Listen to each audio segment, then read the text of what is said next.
الله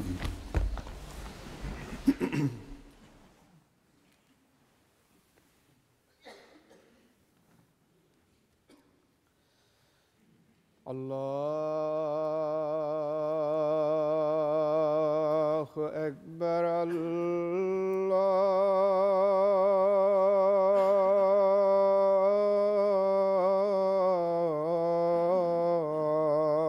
الله أكبر الله أكبر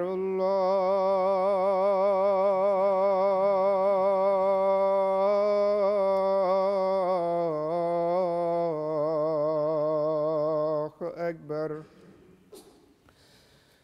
أشهد أن لا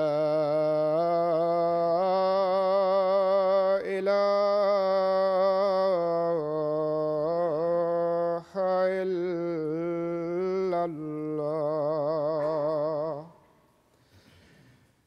أشهد أن لا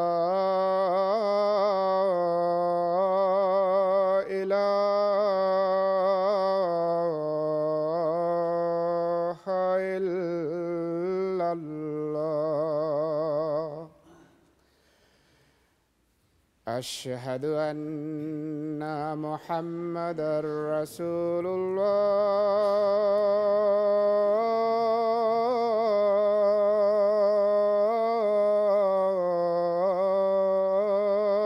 الله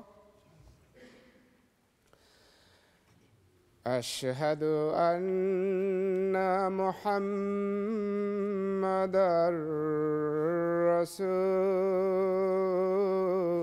رسول الله حي على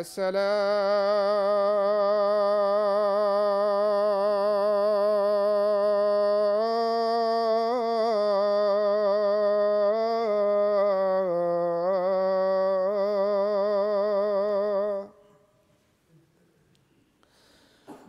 حي على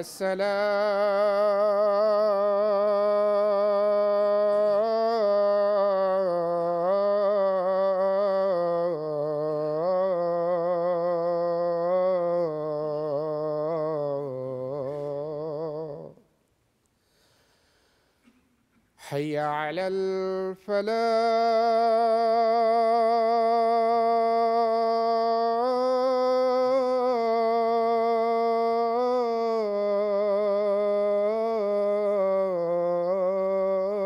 الفلاح حي على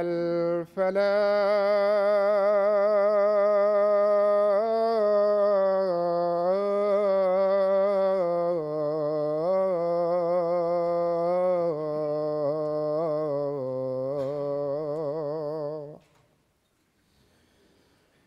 الله أكبر